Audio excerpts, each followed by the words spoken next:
साची प्रीत हम तुमसे जोरी।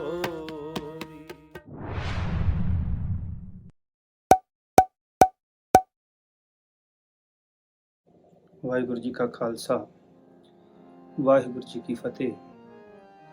वॉइस ऑफ मानवता पर आज हम एक नया उपराला करने जा रहे हैं।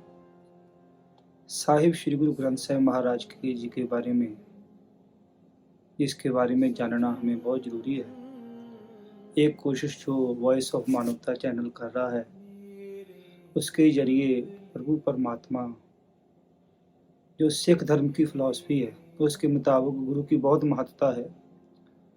बाणी गुरु, गुरु है बाणी, विच बाणी अमृत सारे। गुरबाणी कहे सेवक जन मानै, परतख गुरु निस्तारे।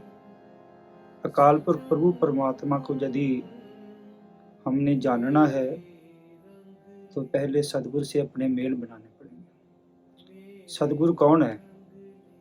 सतपुरख जिन जानिया, सदगुरु तिसका नाम, तिसका संग सिख उदर है, नानक हर गुण गाओ।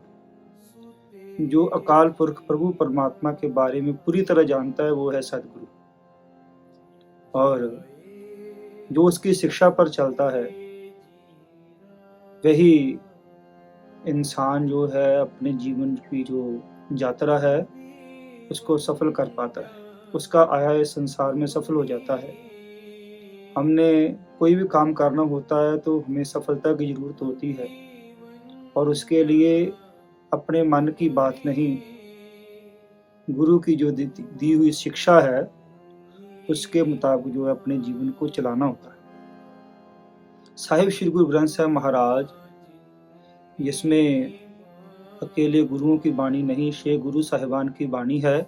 इसके अलावा संसार में 15 भगत, 11 भट्ट, 3 गुरसिख, इनकी बाणी भी शामिल है।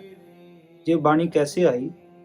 साहिब श्री गुरु नानक देव जी महाराज जब उदासियों पर थे तो अपने साथ में वो संसार को तारते तो थे ही थे, शिक्षा तो देते ही थे संसार को अच्छा बनाने के लिए, पापियों को तारा, ये सुना जाता है। इसके साथ में जो अलग अलग इलाके में भक्त जन प्रभु परमात्मा की बंदगी में संसार को तार रहे थे, उनका अनुभवी ज्ञान भी अपने पास लेने के लिए उनकी जो बातें थे एक पुस्तक में दर्ज किया करते थे। वो पुस्तक हमेशा उनके पास रहती थी। जब काशी बनारस गए, वहाँ पर बाबा रविदास जी, बाबा नामदेव जी, भगत कबीर जी के बारे में उनको मालूम पड़ा। उनसे मिले भी, इतिहास में ये भी जिक्र आता है कि उनसे मिले भी, उनसे भेंट भी हुई है। इसके अलावा जब बंगाल में गए तो भगत जयदेव जी, जो गुरु नानक साहिब से 250 साल पहले 1270 ईस्वी के करीब जो पैदा हुए, उनके वंशज जो थे, उन्होंने 3 शब्द साहिब श्री गुरु नानक देव जी महाराज जी को दिए। जब मुल्तान में साहिब श्री गुरु नानक देव जी महाराज आते हैं, वहाँ पर बाबा फरीद जी, क्योंकि बाबा फरीद जी का जो जन्म है वो 1273 ईस्वी में हुआ है, साहिब श्री गुरु नानक देव जी के प्रकाश से 300 साल पहले तकरीबन उनकी बाणी जो है उनके 16वें वंशज से लेते हैं बाबा ब्रह्म शेख जी। जब मुल्तान में जाते हैं तो वो बाणी एकत्रित की जाती है। इस तरीके से जो बाणी जो है, अपनी बाणी तो शामिल की साहिब श्री गुरु नानक देव जी महाराज से लेकर साहिब श्री गुरु तेग बहादुर महाराज जी तक साहिब श्री गुरु ग्रंथ साहिब में बाणी शामिल थी ही थी, और ये बाणी इस तरीके से जो है वो एकत्रित हुई। भक्तों की बाणी जो है वो इस तरीके से जो है गुरबाणी में साहिब श्री गुरु अर्जन देव जी महाराज जी ने, जब पंचम पातशाह जी ने साहिब श्री गुरु ग्रंथ साहिब महाराज की संपादना की, जिसे हम एडिटिंग कहते हैं, तो इस बाणी को जो है वो साहिब श्री गुरु ग्रंथ साहिब महाराज जी में जैसे 6 गुरु साहिबान की बाणी थी उनको शामिल किया गया। साहिब श्री गुरु गोबिंद सिंह महाराज जी ने फिर इनको संपूर्ण किया जब दमदमा साहिब में साहिब श्री गुरु तेग बहादुर महाराज जी की वाणी जो थी 116 के करीब जो शब्द है उसको शामिल करके इसका दूसरा एडिशन बनाया गया।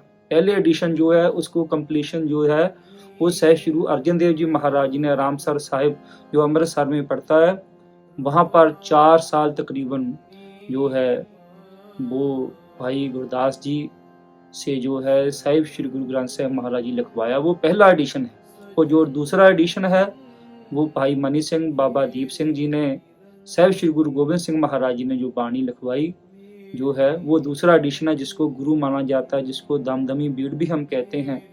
और साहिब श्री गुरु ग्रंथ साहिब जी महाराज में ऐसे इन भक्ताओं इन महापुरुषों की वाणी जो है भट्ट साहिबान की वाणी जो है वो इस तरीके से शामिल की गई है। सो आने वाले समय में हम जो है साहिब श्री गुरु ग्रंथ साहिब जी के बारे में इसी तरीके से जानने की कोशिश करेंगे भगत रविदास जी, क्योंकि एक वो ये जो चीज़ है ना इसमें हम एक चीज़ मान के चलें कि ये इस तरीके से जो वाणी है अलग अलग बोलियां पाकिस्तान के से लेकर के पोठोहार से लेकर के बंगाल तक की फिर महाराष्ट्र तक की बोलियों के शब्द जो है साहिब श्री गुरु ग्रंथ साहिब महाराज में आते हैं।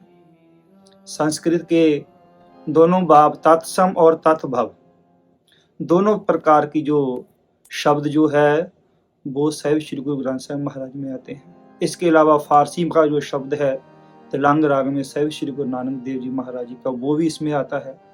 सो वर्साटाइल एक तरीका कह सकते हैं कि जिसकी जुबान जहाँ पर थी उसको उसी तरीके से जो है वो साहिब श्री गुरु नानक देव जी से महाराज से शुरू होके भगत साहिबान गुरु महाराज शेख गुरु साहिबान भट्ट साहिबान गुरसिख साहिबान उन्होंने वाणी उसी बोली में उसी भाषा में उसको दर्ज किया। तो जो इसके बारे में इसलिए बहुत बढ़िया से तरतीब से हम आने वाले समय में भी जो है जो गुरु महाराज ने ये एक बहुत ही बड़ा कार्य जो है हमें दिया है, गुरु महाराज ने आप ही करवाना है, क्योंकि इंसान के की ये ताकत नहीं है कि वो गुरबाणी की का विश्लेषण कर सके व्याख्या कर सके, मगर जितनी कोशिश हो सके जो कि जो मत है यदि हम गुरु की सुमत गुरु की मत अपने जीवन में धारण करते हैं तो फिर ये चीज़ें जो है वो हम इसमें कामयाब हो सकते हैं, क्योंकि गुरु महाराज की कृपा जब होगी तो फिर ही ये चीज़ें संभव हो सकती हैं। सो इसके अलावा एक और चीज़ बता दें कि संसार के हर एक धर्म का ग्रंथ है, सभी सत्कार योग है।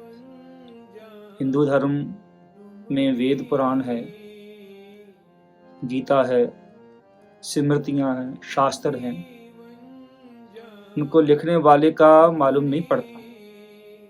जब समा बदलता गया वेद को हर एक तरीके से उस समय के हिसाब से जो है मॉडिफाई किया गया, उसकी उपदेश जो है वो तर्क संगत नहीं रहे उस समय, उसको फिर बदलना पड़ा उनको। इसी तरीके से मुसलमान वीरों का जो धर्म ग्रंथ है पवित्र कुरान, उसको वो मानते हैं उपदेश मोहम्मद साहब के बाद में जो है वो कुरान शरीफ जो है उनके जो महान खलीफाओं हैं उन्होंने उसको लिखा। जो बाइबल ईसाइयों का धर्म ग्रंथ है, क्रिश्चियनिटी का, सभी सत्कारयोग है। पहले बता देते हैं कि सभी धर्म जो है वो इंसानियत मानवता की नज़र में सभी धर्म जिसने परमात्मा के बारे में शिक्षा दी, जिसने अच्छे गुण हमें जीवन में दिए, वो सभी सत्कार योग है। सो बाइबल जो है जीसस क्रिस्ट के कितने समय बाद जो है वो लिखा गया। साहिब श्री गुरु ग्रंथ साहिब महाराज जी इसकी जो रचना है गुरु साहिबानों ने खुद की है। छह पातशाहियों की वाणी साहिब श्री गुरु नानक देव जी महाराज, दूसरे पातशाह साहिब श्री गुरु अंगद देव जी महाराज, साहिब श्री गुरु अमरदास महाराज जी, साहिब श्री गुरु रामदास महाराज जी, साहिब श्री गुरु अर्जन देव जी महाराज जी, और उसके बाद में साहिब श्री गुरु तेग बहादुर महाराज जी की वाणी जो है साहिब श्री गुरु ग्रंथ साहिब में शामिल की गई। गुरु गोबिंद सिंह महाराज जी ने दूसरे एडिशन में गुरु तेग बहादुर महाराज जी की वाणी इस तरीके से शामिल की।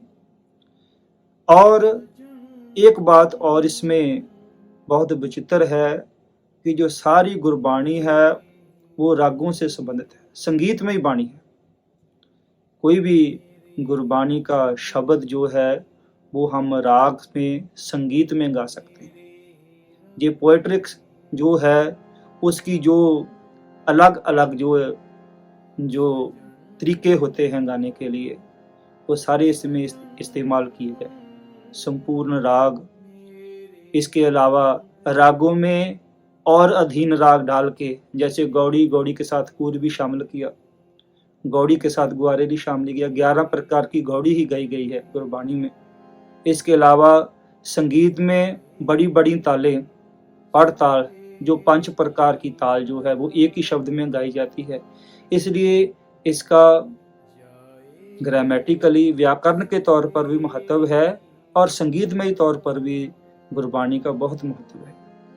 ये जानने के लिए और इसके बारे में और यदि बातें करें तो हर एक शब्द का नंबर लगा हुआ है कि एक शब्द, एक के बाद में दूसरा शब्द, दूसरे के बाद में तीसरे शब्द का नंबर लगा हुआ है और इसके बीच में कोई अपना कोई मिक्स नहीं कर सकता, क्योंकि गुरु महाराज ने वहां पर मोहर लगा दी। इसके अलावा 2 पहरे के शब्द, 4 पहरे में शब्द आते हैं, 6 पहरे में भी शब्द आते हैं, 8 पहरे में भी शब्द आते हैं, जिसे अष्टपदी कहा जाता है।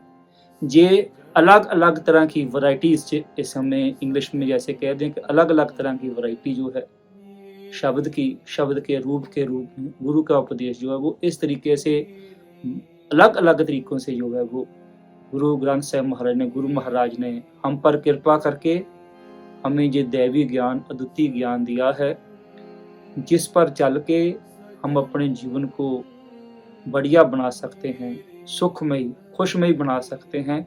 इसके बारे में जो है वो हम, जो हमारा अगला एपिसोड होगा उसमें सहब श्री गुरु नानक देव जी महाराज जी की वाणियों की जो चर्चाएं हैं वो ऐसे ही तकरीबन 10-12 की क्लिपिंग में, हम मिनट के क्लिपिंग में बना करके जो है वो आपके सामने रखा करेंगे।